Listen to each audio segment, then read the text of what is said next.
I went to a human rights festival run by the incredible Jude Kelly. It was actually at home in Manchester a few years ago, just after COVID.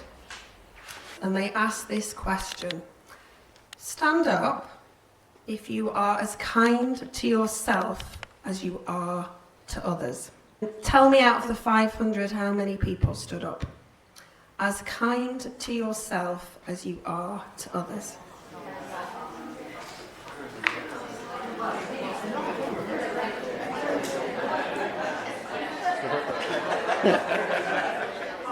Come on, good. Okay, go on then, hit me with a number. 0, 0. Any advance on 0? Any higher than 5? Okay, so the amount of people that stood up for are as kind to yourself as you are to others out of 500 was 4. And I didn't stand up. But that wasn't the main part of the story, because at the end of that first session, I was in the queue for the toilets. And there was about 12 women, and the next but one person in front of me was one of the women who stood up. She was about 4'10", and she had this fabulous grey hair where every individual strand was separate from the other, and she was swathed in great big amounts of orange fabric. She was just fabulous. And I sort of leaned over around the person in front of me and said, "You said that you're as kind to yourself as to others. Can I ask you how?" The whole toilet cubicle went completely quiet. And just one of those moments where you go, oh God. And she just turned back to me and said, actually, in the end, it was really easy. And I didn't quite know what to do next, really. And about 20 seconds later, the toilet cubicle opened in front of her, and she walked in, and then she turned back to all of us who were absolutely waiting and said, I just forgave myself. My toilet door opened, I went in, I cried my heart out. The queue is still outside. So I want you to do some further standing and stand up if you've ever said something to yourself you'd never say to someone you love. There we go. And stand if someone has ever said anything to you, something about your appearance that has stayed with you to this day. I think we should just look around at that. Melissa, come join. Hello everyone, my name is Melissa Johns. For audio description, I am a white woman with long blonde hair. I am 5'4", wearing a flowery blouse, and I have a limb difference. I was born without my right arm. When you give an audio description, you don't have to tell people why you look the way you look. But a few times now I've been asked if I was in World War I. So I just think it's really nice to say to people, it wasn't that. I was just born like it, which is, I don't get a hero story. Admittedly, it was a 5-year-old, but you know, it stays in me. So I think I would go one step further than the amazing woman. And I think for years, we have been told to forgive ourselves, to love ourselves. I wonder whether we need to explore that a little bit deeper and start to forgive everybody else. When I was born in 1990, it didn't come up on the scans that I had one arm. Actually, I don't think my mum had a scan. I don't think you had scans with photos anyway. It didn't come up. So when I came out, they wrapped me up in a blanket and they told my mum and dad, you've got a perfectly healthy baby girl. And my dad was certain that he had seen something, that something wasn't right, which is interesting because the bloke's only got one eye. So we're a really, really, really fortunate family. You know that song, like one arm, one leg. Mum and brother are all right, actually, it's just me and dad. But Dad was like, no, I think something's wrong. You're being a bit shady. Something's not right. And so my dad walked up to the doctor, and in my head, it's really quite cinematic. It probably wasn't like this, but he sort of like pulled back the blanket, apparently, and said, if she's so perfect, why does she look like that? What has happened? And I've spent years trying to unpick what that was, and I think it's because it was a bit of an elephant in the room. They didn't know what to say. They didn't know how to tell my parents that I only have 1.5 arms, depending on whether you're a glass half full person. So I think that right from being half an hour old, I was an elephant in the room. I was a shock, and I just wonder how much from that very, very, very first moment that I came into the world, how much did that contribute to the way that I felt about myself? And you will all have your own versions of that. I'm not saying that your dad cinematically opened up the blanket and was like, oh my God, what's wrong with them?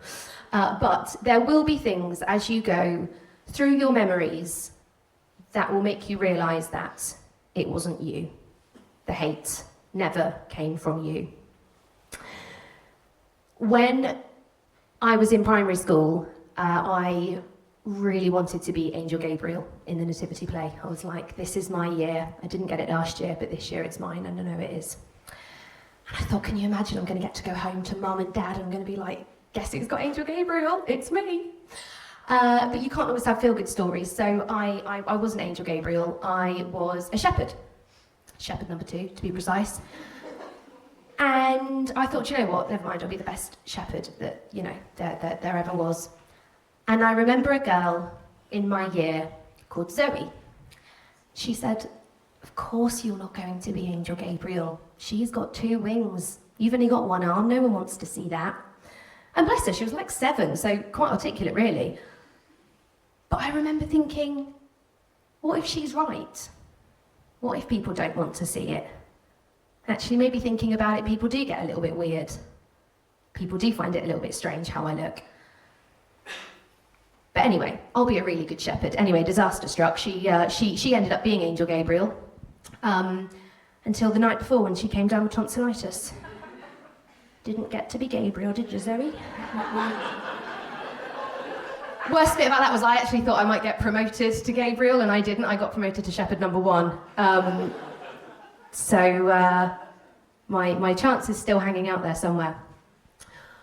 When I was also in primary school, I used to wear a prosthetic limb. So it was a big thing in the 90s to wear prosthetic arms. They did nothing. They did absolutely nothing in terms of helping me in my everyday life. It's just it made people feel better if my arm was covered up. So Mum would get this artificial arm on me in the morning, and she would get the battery pack. So it had a battery pack that you put in your pocket. And when I would wriggle my arm about inside, the buttons would move and the fingers would do this. You couldn't plan what you were going to do with them. You would literally just go around like this. Except someone just say tickle. Yeah, exactly that. Yeah. So I could have actually, brought a lot of joy to people, but I didn't. It was good that they gave me that. They were going to give me a hook at one point. They said to my mum, a hook could be really useful for her. And she said, can you imagine when she's playing tag, like running around and Melissa's it? So we went for the artificial arm, and we had to wrap it around my waist and put it in my pocket. And I remember Mum always saying, oh my God, how are you going to go to the toilet with all that on? It's going to be awful. Now, in year 2, one day, the arm ran out of battery, completely, just stopped. It was just like this. And I went up to the teacher, and I said, Miss Prosser, please can I take my arm off and go and charge it up? And she said, no, don't take it off, please don't take it off. And she panicked, and she panicked, and she panicked. And she said, let's sit you over here. And I kid you not, she sat me by a plug socket, and she charged me up like an iPhone. And I sat there, and it was in moments like that, and everyone else was listening to Elmer the elephant or something in story time, and I would sit next to this plug socket, and I would think, am I that disgusting? Am I really that horrible to look at that I have to sit in the corner? And those moments would be so isolating, but I could never understand them because I was so young. I just didn't know what to do with that feeling. I wasn't old enough to dissect it and work out what was going on.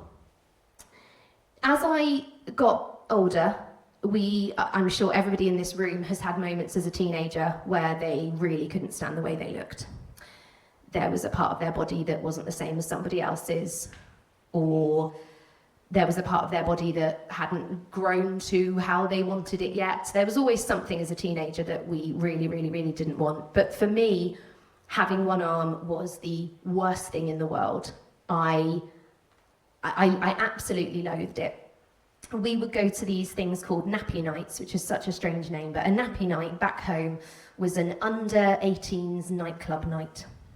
And that's when I really started to realise that this loathing of my body was changing how I was existing in the world. So I was stopping kind of how much I would get up and dance, because dancing is about freedom, it's about moving your body. But if I move my body, then everyone's going to see it. And what I really want is for people not to see my arm. And I became a master of manipulation at it. I hid my arm for years. It was an unbelievable trick that even now, I don't really know how I mastered it. But for example, on these nappy nights, the boys would line up on one side of the nightclub to go in, and the girls would line up on the other side. And I remember that when we got off the bus, I'd have to walk past the line of boys like this, and they would see my arm. And I thought, oh my God, if I do that, like, no one's going to get with me tonight if they see my arm. I'm from the Welsh border and we talk like that back home. Sorry, I didn't just, that's not me taking the mick out of an accent, it's just how we talk back home. So I think, oh my God, no one's going to get with me, no one's going to fancy me, they can't see my arm, oh my God. So I would do this thing where I would, like, rather than walking and then being able to see it, I would run ahead a little bit of my friends, and then I'd look behind and I'd go, oh my God, is that Laura? And I would just walk backwards. And my friends would be like, who the fuck's Laura? And that's when I started to realise that I was quite literally changing what I was doing to make sure that people would not see this body that I had, this body that was disgusting, that made people feel uncomfortable, that made me have to sit in the corner next to a plug socket and be charged up like an iPhone.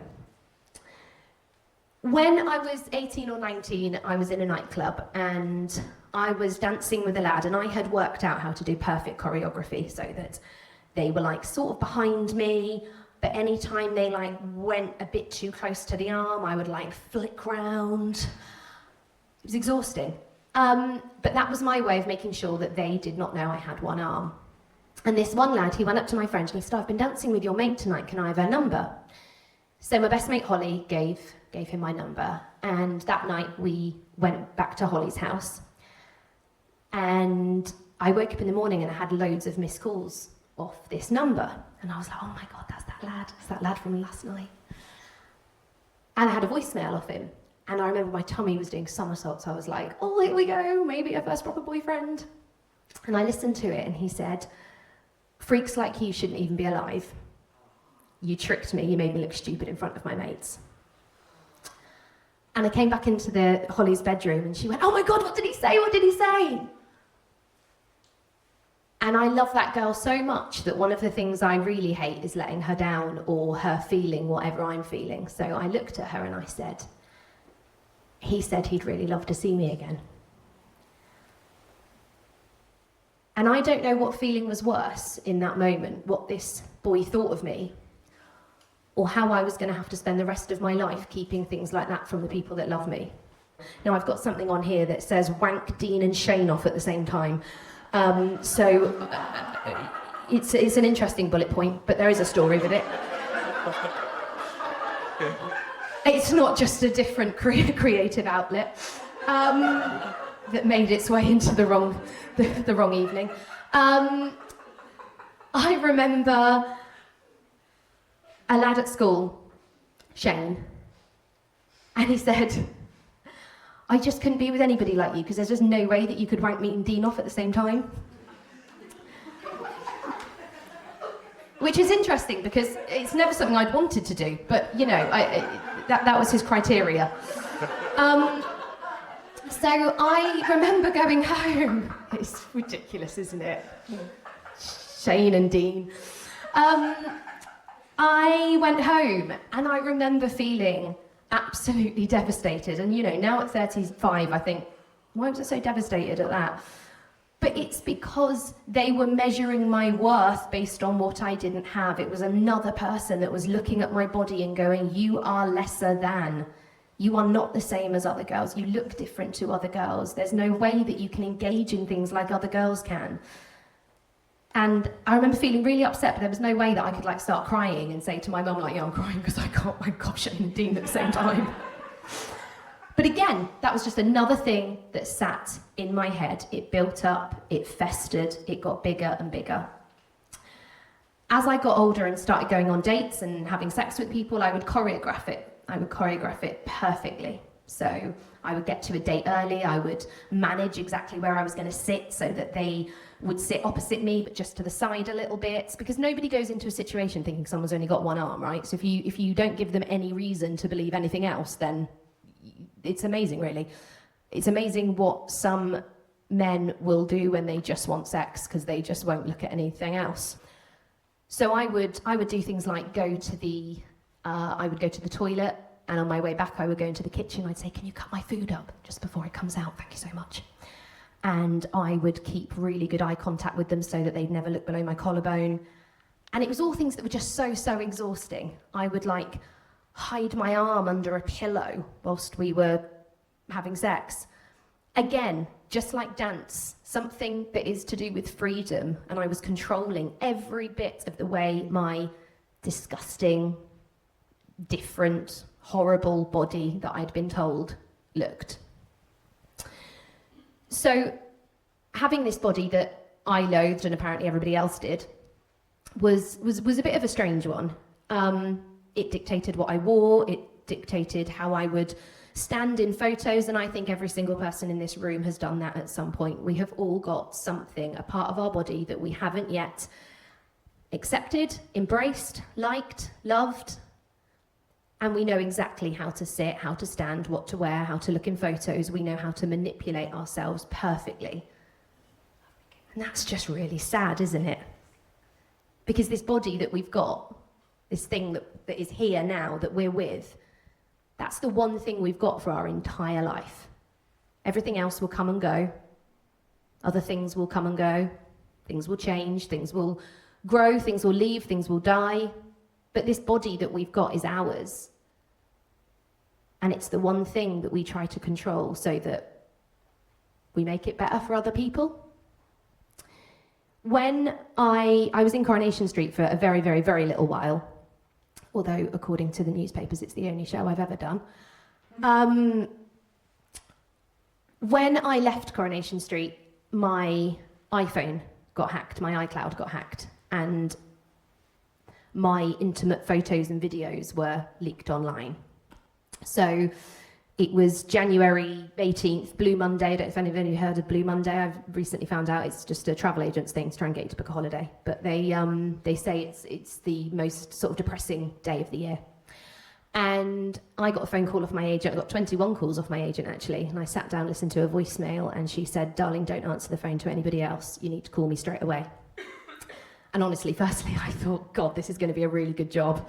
I thought, who knew that Spielberg watched Corrie? I sat down and she said, darling, I'm so sorry.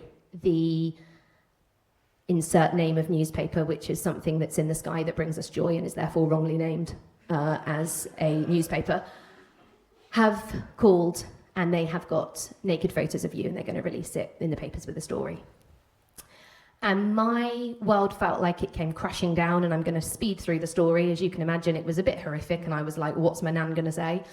But actually, after a few hours of feeling horrendous, I decided to go onto the websites and have a look for myself. Because the feeling of not being in control was pretty horrendous, kind of thinking, oh my God, what are people saying about me? Is all I had to go on with the things that I'd been told in my life. So I thought, they're probably quite bad. When I went onto some of the websites that had put my photos and videos on there, I have never in my life seen or read anything like it. I have never seen my body depicted and ripped apart in such a way. Sadly, one of them that always stays in my head is that I have the body of a stray dog, and I just think that's a bit sad. I think stray dogs are probably really cute. These comments were just horrendous, honestly horrendous. I wouldn't wish them on my worst enemy. And so I thought, oh my gosh, I've got to stop this crying. I've got to do something about this, haven't I? Because actually, this isn't just happening to people in the media. This is happening at so many levels. People are taking photos of young people when they're getting changed for PE and using it against them in some sort of revenge. This is happening on so many levels where we're essentially, and it is mainly with women, using it as a weapon. And I thought, yes, I can be angry at the fact that my privacy has been disrespected. That is something that I can be really, really angry at. But what I refuse to be angry at and feel shame at is my own body. On top of everything, how fucking dare you? This body that I have hated and loathed and been sick because I've looked in the mirror and hated it so much. How fucking dare you say all of those things that actually I've said to myself for such a long time? And that's when I started to realize that it didn't come from me. Those horrible, disgusting words have never come from me. We hear people say all the time, you've just got to learn to love yourself, hun. Why don't you just learn to love yourself? Got to embrace yourself, got to embrace your body. But you know what's really hard? When actually you haven't learned to love every part of your body yet, and then on top of that you feel the pressure for not doing it, like it's your fault. But it wasn't your fault. Because nobody in this room was born hating the way they looked. No one. When you were a child and you were twirling around the room, maybe, I remember I used to love ballet and I would twirl around the room and my arms would be out and I didn't think there was an issue at all. So at what point did all of those opinions start to seep into my skin? So much so that I believed it. And then on top of that, the world has the audacity to tell me that I should just learn to love myself. So actually, maybe it is a little bit deeper than just us learning to love ourselves. Maybe it is so much more than that. And how can we all do it? How can every single person in this room be responsible? Because that's quite a big ask, isn't it? Me saying, oh, I think it's everybody else's fault that I don't love myself. But actually, it's so easy for us to be negative about the way that people look. And I was messaging Justine the other day and I said, I'm going to try something. I was in a garden centre cafe. And I think it is ingrained in me almost to go, oh gosh, look at that person over there. God, they look a bit tired, don't they? And this lady came over and she did. She had a limp. And I wondered whether maybe, I was there thinking, has she hurt herself? Is it a disability? Is she tired? And then I thought, what happens if I change that completely? And I looked at her and she had the kindest eyes I have ever seen in my life. They were so kind. And I looked at them and I thought, oh my gosh, I bet you've got so many family members that get to enjoy those lovely, beautiful, kind eyes. And suddenly, just one step at a time, everything just started to feel completely different because of how I started to look at this woman. Later on, she came over and I've got a 6-month-old baby. God, it's only taken how many minutes to get that in? And my baby was there and she came over and she said, oh my gosh, she's gorgeous, she's lovely, I really want grandchildren. And suddenly this thought, this thing that I'd seen, these kind eyes, I suddenly started to think, oh my God, you're going to have grandchildren and they're going to get to see those lovely kind eyes. And suddenly my brain started to force itself to think in such a different way. And I just wonder if that's something that all of us can take home from this evening. But what if we look round at every single person and we think about something absolutely beautiful about the way they look? Maybe we even tell them. Because so many of you stood up when Justine asked, has anyone ever said something about your appearance that you still remember now? But imagine if that was, haven't you just got the kindest eyes? Thank you.